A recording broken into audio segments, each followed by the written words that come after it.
네, 강지원의 트리플 시간입니다. 오늘 해외에서 나왔던 뉴스들 중에서 중요한 체크 포인트들을 확인을 해보고 또 우리 시장에 적용을 시켜보도록 하겠습니다. 강지원 전문가님 어서 오세요. 네, 안녕하십니까. 네, 반갑습니다. 아직 결론을 이렇게 짓기에는 좀 섣부른 감이 있지만 지표도 좋아지는 것 같고 네. 무엇보다 어닝 시즌이 아주 좀 무난하게 지나가지 않을까 좀 이런 기대감이 좀 나타나고 있는 것 같습니다. 어떤 부분 중요하게 보셨나요? 네, 이제 전일 같은 경우는 미국에서의 기업 실적도 있었고 여러 가지 경제 지표의 발표도 있었는데 최근 들어서 경제 지표는 계속해서 좀 호조세를 보이는 양상을 띠고 있고요.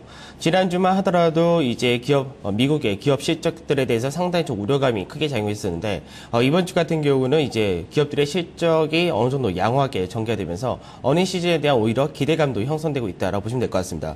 먼저 유럽 시장부터 하나씩 좀 체크를 해보면요. 이 스페인에 대한 전면적인 구제금융 신청 가능성이 좀 높아지면서 그로 인해서 유럽 시장의 불안감이 좀 완화가 되는 모습이었고 그 외적으로도 미국의 기업들의 실적이라든지 경제 지표가 호조세를 나타내면서 급등세로 마감이 되는 모습이었습니다. 독일 증시는 플러스 1.58%, 프랑스가 플러스 2.36%, 그 영국과 이탈리아, 스페인 모두 1.12%에서 3.4%까지 상당히 큰 폭의 상승으로 마감이 되었는데요. 아무래도 이제 스페인에 대한 우려감이 좀 완화되는 그런 흐름을 보이다 보니까 금융주를 중심으로 해서 강세로 마감이 되는 모습이었습니다.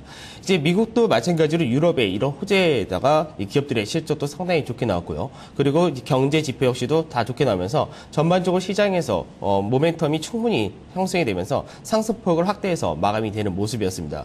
다우지수가 플러스 0.95%, 나스닥과 S&P가 플러스 1% 이상의 상승으로 마감이 되었는데 이제 기술주가 가장 큰 상승세를 나타냈고요. 그 외적으로도 운송이라든지 중장비 그리고 화학이라든지 철강 같은 소재 업종 역시도 강세를 띠는 그 모습이었습니다.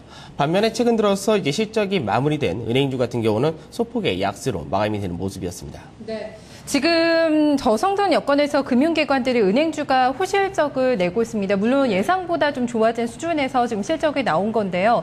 이제 오늘은 또 보면은 은행주가 약세 흐름을 나타내면서 좀 짧게 이런 호조를 좀 반영한 게 아닌가 싶거든요. 이제 상승을 더 이어가기에는 힘들다고 볼 수가 있을까요? 이 정도 실적으로는? 네, 우선은 이제 은행주들이 시장의 예상치를 상회하는 그런 결과가 나오긴 했는데 향후 시장에서 이 은행주들이 추가적인 실적이 개선될지 여부는 아직까지 조금 이건 좀 지켜봐야 될 것 같고. 어느 정도 이제 어닝 시즌에 맞춰서 그동안에 이제 실적이 양호하게 나왔던 종목들에 대해서는 차익 실현 물량도 좀 출회가 되고 있고 선반영이 되면서 순조정을 받았던 그런 업종 같은 경우는 주로 강세로 전환이 되는 그런 흐름도 나타나는데 은행주 같은 경우는 이미 지난주 같은 경우 이미 어느 정도 시장에서 선반영을 다 대부분 했기 때문에 이제 어저께 같은 경우 골드만삭스가 실적 발표를 했었는데 실적은 예상치를 상당히 상회하는 좋은 결과가 나타났음에도 불구하고 차익 실현 물량이 좀 출회되는 그런 모습으로 마감이 되는 모습이었습니다. 네, 은행주뿐만 아니라 전반적으로 이번 주에 좀 실적을 내놓는 기업들이 다 예상보다는 좋게 나오고 있거든요. 간밤에도 좀 그런 흐름이었죠. 네, 이제 고드만삭스뿐만 아니라 존슨앤존슨, 그리고 도미노피자, 마텔 같은 이런 기업들의 실적 예상치보다 전부 다 좀 높은 그런 결과치를 나타냈기 때문에 현재 이번 주에 약 80여 개의 기업들이 실적 발표하는데 이제 어제까지가 약 40여 개 정도의 기업이 발표를 했고 대부분이 이제 실적 예상치를 상회하는 그런 결과가 나타났기 때문에 어느 정도 이제 어닝 시즌 에 대해서 기대감도 조금은 형성이 되고 있다라고 보시면 될 것 같습니다. 이제 이번 주에도 계속해서 실적 발표가 있기 때문에 실적이 이제 예상치보다 좀 좋은 결과가 나타난다면 미증시가 추가적인 반등이 나타날 가능성이 높다라고 보시면 될 것 같고요. 그 외적으로도 어저께 중요 경제 지표의 발표들이 있었는데 최근 들어서 건설 시장, 그 부동산 시장이 계속해서 좋은 흐름을 보여주고 있는데요. 이제 어저께 건설 체감 지수가 이제 발표가 되었었는데 41을 나타내면서 6개월 연속 상승세를 이어가면서 부동산 시장에 굉장히 좀 긍정적인 모멘텀을 주고 있다라고 보시면 될 것 같습니다. 그러다 보니까 어저께 미 시장에서도 역시 마찬가지로 캐터필러 같은 중장비 업체를 비롯해서 철강이라든지 화학 같은 소재 업종이 강세를 띈 이런 배경이 되었고요. 이제 국내 시장에도 이런 관련주들이 조금은 강세를 띠지 않을까 전망을 해보고 있습니다. 그리고 이제 산업생산 같은 경우는 이제 0.4%의 증가세를 나타냈는데요. 앞전에 예상치가 이제 0.2% 정도 증가할 것으로 예상했었는데 그보다는 훨씬 좋은 증가폭을 확대하면서 제조업 시장이 조금은 개선되고 있다라는 그런 긍정적인 결과가 나타났습니다. 그리고 이제 스페인에 관련돼서 이제 스페인 재무부 고위 관계자가 이제 스페인이 전면적인 구제 금융 신청을 고려하고 있다라는 발언이 나오고 독일에서도 어느 정도 이에 대해서 그 준비를 하고 있다라는 이제 발언이 나오면서 스페인의 구제금융 가능성이 상당히 높게 나타나고 있었는데요. 만약 스페인이 구제금융을 신청할 경우 이제 스페인의 국채 금리 같은 경우는 1.5% 정도 하락할 것으로 전망을 하고 증시 같은 경우 15% 정도 상승할 것으로 전망함으로써 이제 어느 정도 증시에는 스페인에 대한 불확실성이 해소가 되는 그런 흐름이 나타난다면 굉장히 좀 좋은 결과가 나타날 것 같은데 우선은 스페인이 이제 구제금융 신청한다 하더라도 여전히 시장에서는 12월 달 정도로 예상을 하고 있기 때문에 이달 안에는 좀 힘들지 않을까 그렇게 보고 있고 어저께 스페인의 국채를 이제 발행하는 그런 흐름도 있었는데요. 목표를 45억 유로 정도를 발행하려고 하고 있었는데 48억 6천억 유로 그러니까 목표치를 크게 상회하는 그 정도의 국채를 원활하게 발행을 했다라고 보시면 될 것 같습니다. 이런 흐름으로 힘을 입어서 유로화 같은 경우는 강세를 나타냈고요. 달러 인덱스는 다시금 약세 흐름 띄고 상품 시장은 전반적으로 반등세가 나오면서 마감이 되는 모습이었습니다. 네, 역시나 여러 가지 호재성 뉴스들이 많이 나왔다는 점이 좀 힘이 됐습니다. 오늘은 지금 국내 시장으로 넘어오기 전에 환율이 지금 또 다른 걸림돌로 작용하고 있는데요. 여기에 대해서 먼저 좀 집중적으로 한번 얘기를 나눠보는 시간을 갖도록 하겠습니다. 심리적인 지지선인 1110원 아래로 지금 떨어지면서 1100원 선 붕괴까지도 얘기가 나오고 있거든요. 외국인들의 매매 변곡점이 될까요? 환율은 어떻게 봐야 되나요? 네, 우선은 이제 원달러 환율이 이제 어저께 1110원을 이제 하향 이탈하는 그런 흐름이 나타났었는데요. 지난 5월 달에 이제 유럽에 대한 이슈가 상당히 좀 크게 불거지면서 환율 시장이 다시금 좀 상승세를 많이 그렸었던 그때에 비하면은 약 6.6% 정도 원화가 절상이 되었다라고 보시면 될 것 같습니다. 근데 이렇게 이제 원달러 환율이 하향세를 보였던 가장 큰 이유 중에 하나는 미국이라든지 유럽, 그 일본까지도 유동성 확대 정책을 펴고 있기 때문에 그만큼 국내 시장에서의 원화 가치가 올라갈 수밖에 없는 그런 여건을 만들어줬고요.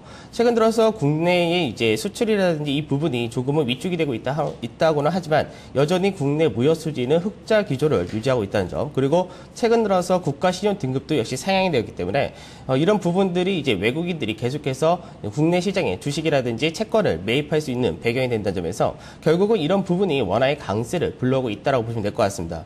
더군다나 이제 그 기준금리 역시도 추가 인하할 가능성까지도 좀 열어두고 있고요. 그리고 이렇게 된다고 해가지고 시장에서 바로 국내 수출 관련주들이 문제가 되거나 그렇게까지는 확대 해석하실 필요는 없을 것 같은데 아무래도 이제 수출주 관련돼서는 이제 원화가 약간은 이제 약세를 띄어야지 좀 더 수출의 모멘텀이 뛰는 것은 사실이지만 지금 우리나라의 이제 수출 경쟁 국가라고 할 수 있는 것이 보통 일본을 많이 이야기를 하게 되는데 일본하고는 이제 자동차 섹터에서 많이 이제 경합이 벌어진다라고 생각하는데 실제로 지금 우리나라의 원화만이 강세를 띠는 것이 아니라 엔화가 계속해서 강세를 지속하는 그런 흐름이기 때문에 결과적으로는 수출 관련주에도 여파는 크지 않다라고 보셔도 될 것 같습니다. 그 외적으로 이제 이런 원화 관련돼서 원화 강세에 대한 수혜주를 좀 뽑을 수가 있는데요. 이쪽으로는 이제 외화 부채가 많거나 이쪽 그 여행객 수요 아무래도 원화 강세에 따른 여행객 수요가 증가할 수 있기 때문에 이런 부분이 이제 항공주 같은 경우는 긍정적인 모멘텀으로 작용이 되고요. 그리고 그 외적으로도 원재료 수입이 많은 철강이라든지 전력 관련주 같은 경우가 수혜주로서 또 볼 수 있다라고 말씀을 드리도록 하겠습니다. 그 외적으로 이제 잠깐 이제 원달러 환율과 그리고 종합주가 지수의 흐름을 좀 보고 말씀을 드리도록 하겠는데요.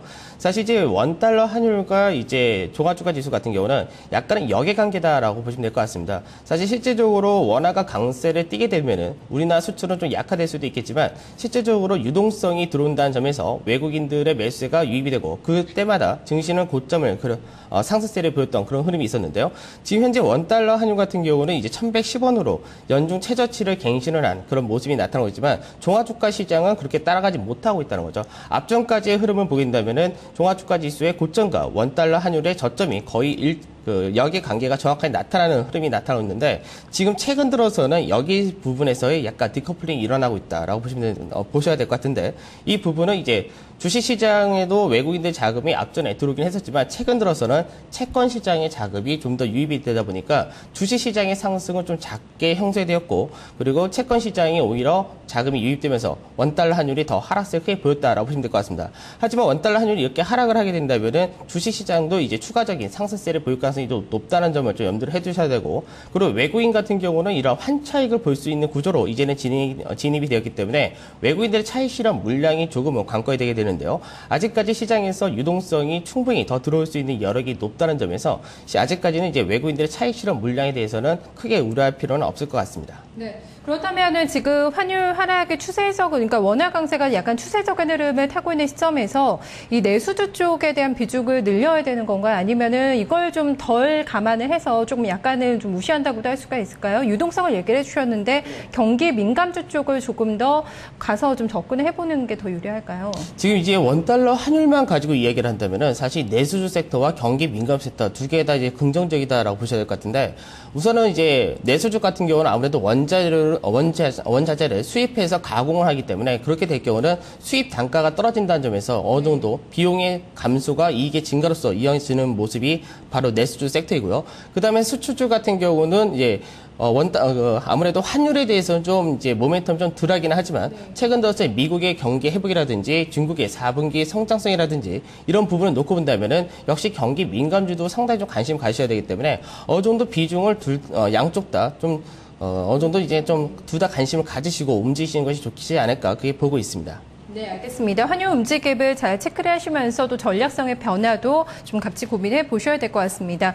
어제는 우리 증시도 좀 반대극을 했습니다. 회복되는 움직임이 나타나고 있는데요. 오늘도 좀 기대감을 가지게 하는 분위기죠. 해외 쪽의 흐름은 굉장히 좋았어요. 네, 이제 해외 지수의 강세를 놓고 본다면 이제 국내 증시가 상당히 좀 아직까지 따라가지 못하고 있다라고 보셔야 될 것 같은데요. 이제 오늘 이제 우리나라 증시가 이제 얼만큼 반등이 나올지는 좀 더 지켜봐야 되겠지만 우선 어제까지의 흐름을 보게 된다면은 앞전에도 계속해서 중요한 라인으로서 말씀드렸던 자리가 1940포인트였었는데요. 이 자리를 어저께 이제 회복을 해줬기 때문에 시장에서는 하반 경지성 이제 확보를 했다라고 보셔도 될 것 같습니다. 그만큼 이 자리가 이제 중요했던 이유는 앞선에 추세를 돌파하고 나서 다시 이 추세를 회복하는 자리였기 때문에 상당히 중요한 자리였고 이 자리가 지지가 된 만큼 이제는 단기적인 박스권 1940에서 1985 사이에서의 박스권으로 이어질 가능성이 높아졌다라고 보시면 되는데요. 어느 정도 이 박스권에서 움직이다가 이제 스페인이라든지 그리스 같은 유럽에 대한 우려감이 좀 완화가 된다든지 그리고 중국의 GDP가 예상치를 좀 상회하는 그런 결과가 나온다는 등 대외적인 여건이 조금은 개선되는 흐름이 나타난다면 이때는 박스권 돌파가 가능하다라고 보시면 될 것 같습니다.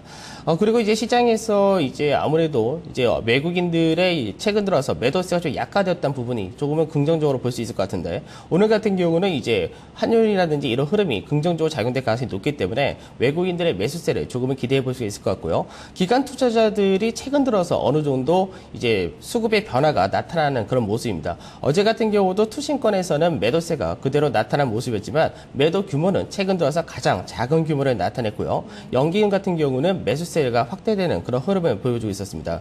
그리고 이제 어제까지 최근까지는 이제 시장에서 강세 흐름을 주로 보였던 것이 내수 섹터였었는데 어제 같은 경우는 내수 섹터가 오히려 소폭의 약세 흐름을 보이고 반대로 경기 민감주 그중에서도 전기전자 섹터에 대해서 강한 흐름이 나타났는데 이런 강한 흐름이 나타난 배경에는 이제 기관 투자자들의 어느 정도 포트폴리오 조정이 있지 않나 그렇게 판단이 되고 있는데 이들이 이제 전기전자 섹터에 대해서 비중을 좀 확대하는 그런 흐름이 나타났다라고 보시면 될 것 같습니다. 그리고 그 외적으로도 코스닥 시장도 마찬가지인데요. 코스닥도 이제 기존의 강세 업종보다는 이제 IT 부품 섹터가 좀 더 강한 그런 흐름을 보였기 때문에 시장에서 여전히 어느 정도 시장 업종별 차별화가 이제 좀 더 이어지고 있고 아마도 이런 흐름은 10월달 내도록 이제 이어지지 않을까 그렇게 전망을 해보고 있습니다. 그렇기 때문에 시장에서는 이제 어느 정도 좀 긍정적인 기대를 할 수도 있고 앞전에 이제 경기 민감주 섹터가 상당히 시장 대비해서 약세를 보였다면은 이제는 경기 민감 섹터가 시장 대비해서 어느 정도 좀 좋은 결과가 나타날 가능성이 높다는 점에서 경기 민감주를 좀 잘 살펴보신 것이 중요하다라고 말씀드리겠습니다. 네, 대표적인 게 뭐 IT 섹터라고 할 수가 있겠는데요. 인텔이 실적을 발표를 했기 때문에 항상 우리 시장에서는 인텔 효과 있다, 없다, 인텔 효과에 대해서 여기서 분석이 또 나오고 시장 반응도 나올 것 같은데요. 지금 시간 외거래에서 하락하고 있거든요. 4분기 전망을 안 좋게 했어요. 어떤 영향이 있을까요? 네, 아무래도 이제 인텔의 효과가 이제 예전에는 상당히 크게 우리나라 증시에 작용을 했었는데요. 사실 최근 들어서는 인텔보다는 오히려 애플이 더 효과를 영향을 많이 미치고 있는 그런 상태이고요. 지금 시간에서 인텔이 출발 자체는 하락으로 출발되었는데 우리나라 장 전에 어느 정도 이 회복세를 보이는지를 봐야 될 것 같습니다. 현재는 미선물이 이제 어느 정도 강보합지를 띄고 있기 때문에 인텔의 여파는 그다지 크지 않다라고 보고 있고요. 그리고 인텔의 실적 발표가 나왔는데 실적 치즈는 사실 예상치를 크게 상회하는 결과였고 4분기의 매출이 이제 어느 정도 밴드를 잡았는데 지금 시장에서 예상하는 밴드 어느 정도 매출 매출 예상액이 이 밴드 안에 포함되어 있기 때문에 인텔의 여파는 그다지 크지 않을 것으로 전망을 하고 있습니다. 네, 알겠습니다. 계속해서 이 IT 부품주 섹터에 대해서는 어제부터 강조해주고 있다는 점, 이 부분을 좀 체크를 해보셔야겠습니다. 구체적인 전략 오늘 장에는 어떻게 가져갈까요? 네, 오늘은 이제 시장에서 그대로 이제 시장을 보는 관점은 그대로 가도록 하겠는데, 우선은 중기장기적으로 긍정적으로 상방 포지션은 그대로 유지를 한 쪽으로 말씀드리고, 여전히 이제 단기적인 트레이딩을 하신 것이 좋다라고 말씀드렸습니다. 다만 이 단기적인 트레이딩 하실 때 될 수 있으면 이제 IT 부품 섹터로 하신 것이 좋을 것 같고요. 제가 이제 뭐 어저께라든지 그저께까지 계속해서 IT 부품 중에서도 코스닥 종목을 추천해드렸듯이 IT 부품 섹터는 이제 거래소와 코스닥 가리지 않고 어느 정도 하셔도 충분히 되지 않을까 그렇게 보고 있습니다. 네, 오늘은 이제 추천드리는 종목으로서는 이제 앞전에 말씀드렸듯이 항공 관련주가 이제 원화 강세 수혜주로서 적용이 되기 때문에 아시아나항공을 말씀을 드리도록 했는데요. 이제 최근 들어서 아시아나항공 같은 경우는 중국의 여행객이 증가세를 보이고 있고 유가 역시도 안정성을 띠고 있고요. 그리고 이제 화물 운송이 약 20개월 만에 증가세로 나타나는 등 어느 정도 이제 3분기 실적 전망치는 사실 그다지 높지는 않지만 원화 강세에 따라 이자 감소로 인해서 순이익은 흑자로 전환될 것으로 그게 전망을 하고 있습니다. 그렇기 때문에 오늘 아시아나항공을 매수하는 포인트를 차트를 보면서 말씀드리도록 하면요. 우선 아시아나항공은 이제 장기적인 박스권에 갇혀 있는 그런 종목이다라고 보시면 될 것 같습니다. 최근 들어서 이제 거래량이 한번 바닥권에서 들어오면서 어느 정도 이제 바닥을 탈피하려는 그런 흐름을 보여주고 있는데, 우선 오늘 매수하는 구간대는 아침에 약간의 갭상승이 예상이 되기 때문에 21선이 위치해 있는 6,930원을 매수가로서 말씀을 드리도록 하고요. 단기적으로는 이제 매물대가 단기 매물대가 있는 자리인 이제 7,650원 정도를 단기적인 목표가로 제시를 해드리고, 이 가격대를 돌파한다면 이 박스가 상단인 8,500원까지는 열려 있다라고 말씀을 드리도록 하겠습니다. 그 손절가수는 이제 6,500원을 제시를 해드리도록 하겠습니다. 네, 2차적인 목표가까지 또 보실 분들은 조금 더 여유 있게 보시면서 대응을 하시면 되겠습니다. 오늘 말씀 고맙습니다. 네, 감사합니다. 네, 강지원 전문가와 함께 오늘 장 전략에 대한 좀 힌트까지 들어봤습니다. 잠시 후에 모닝쇼 다시 돌아오겠습니다. 1년